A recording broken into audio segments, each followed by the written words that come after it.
गंगा के किनारे बसा एक शांत गांव। सुबह की धूप खेतों पर बिखरी थी। पंछियों की चहचहाहट और बहती हवा के साथ जीवन चलता था। लेकिन इस शांति के बीच एक युवक का मन अशांत था। नाम था चंदन। चंदन जीवन में सच्चाई, ईमानदारी और मेहनत से चलता था। लेकिन उसका सवाल था, मैं अच्छा क्यों कर रहा हूँ, फिर भी दुख क्यों है? और जो बुरा करते हैं वो सुख से क्यों रहते हैं? इस सवाल का उत्तर जानने के लिए चंदन एक दिन निकल पड़ा भगवान बुद्ध की शरण में। चंदन की पीड़ा। वह लंबी यात्रा तय कर बुद्ध के विहार पहुंचा। वहां बुद्ध शांति से वृक्ष के नीचे ध्यानमग्न थे।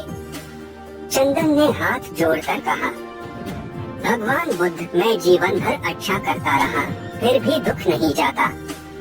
मेरे पड़ोसी दूसरों का नुकसान करते हैं, झूठ बोलते हैं, फिर भी सुखी हैं। ऐसा क्यों?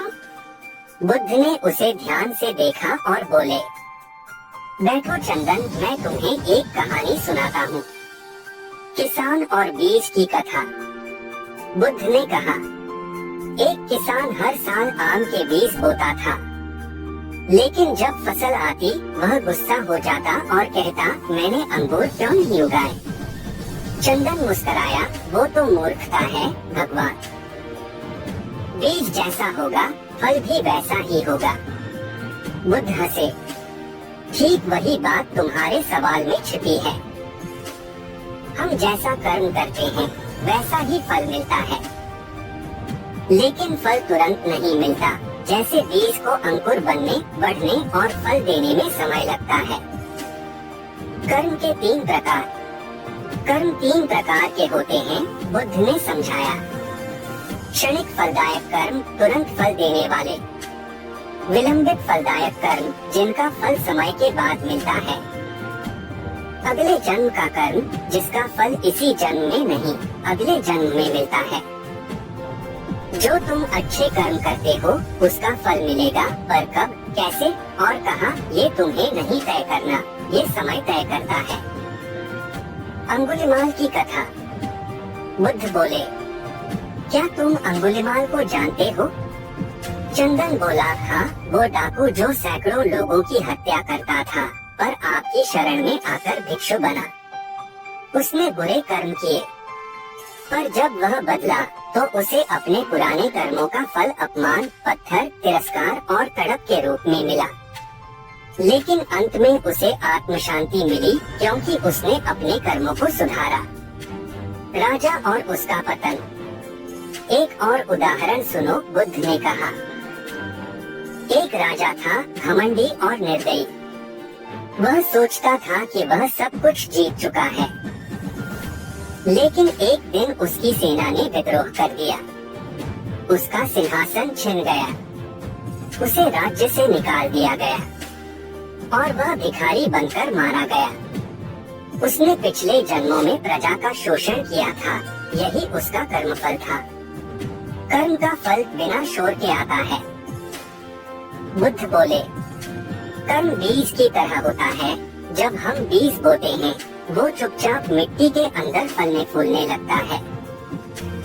हमें दिखाई नहीं देता, पर उसकी जड़ें गहराई में फैलती जाती हैं। और जब समय आता है वो पेड़ बनकर सामने आता है। ठीक वैसे ही अच्छे कर्म का फल भी तब आता है जब हम सोचते भी नहीं। और तब वो फल ऐसा होता है जो स्थायी होता है, आत्मा को शांति देता है। गलत व्यक्ति का सुख भ्रम। चंदन ने पूछा, तो जो बुरा करते हैं और अब सुख में हैं, वो क्या है? बुद्ध मुस्कुराए, वो सुख नहीं, भ्रम है। जैसे कोई व्यक्ति मीठे जहर को पी जाए, उसे पहले मीठा लगता है, लेकिन अंत में वो मर जाता है। बुरा करने वाला व्यक्ति भले आज हंस रहा हो, लेकिन उसका कर्मफल उससे एक दिन जरूर मिलेगा और तब वह पश्चाताप में जलेगा। कर्म से कोई नहीं बच सकता, चाहे कोई कितना भी शक्तिशाली हो, बुद्ध बोले। कर्म उसका पीछा नहीं छोड़ता। कर्म एक छाया की तरह है जो सदा तुम्हारे साथ चलता है। इसलिए तुम जैसा बोओगे वैसा ही पाओगे, चाहे आज, कल या अगले जन्म में। जीवन के बाद भी कर्म।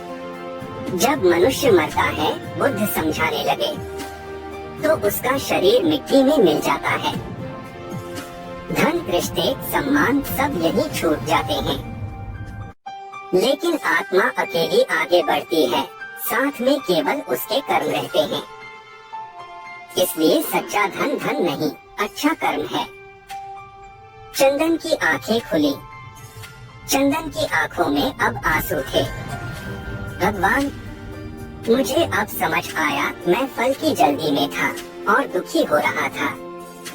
अब मैं बिना फल की चिंता किए अच्छा कर्म करता रहूंगा।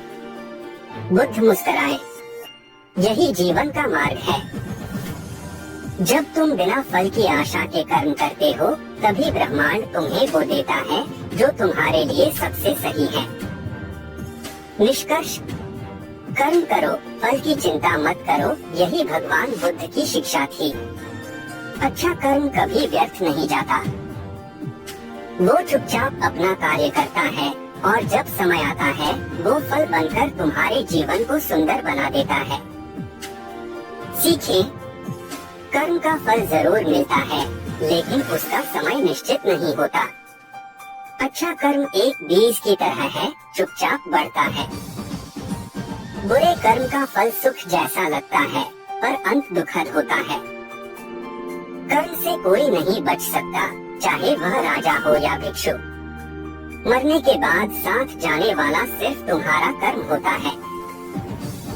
अगर आपको यह कहानी पसंद आई हो और इससे कुछ सीखने को मिला हो, तो कृपया इसे लाइक करें और अपने दोस्तों के साथ शेयर करें। अगर आप ऐसी ही और प्रेरक कहानियों को सुनना चाहते हैं, तो हमारे चैनल को सब्सक्राइब करें और बेल आइकन दबाना ना भूलें, ताकि हमारी नई कहानियां आप तक सबसे पहले पहुंच सकें।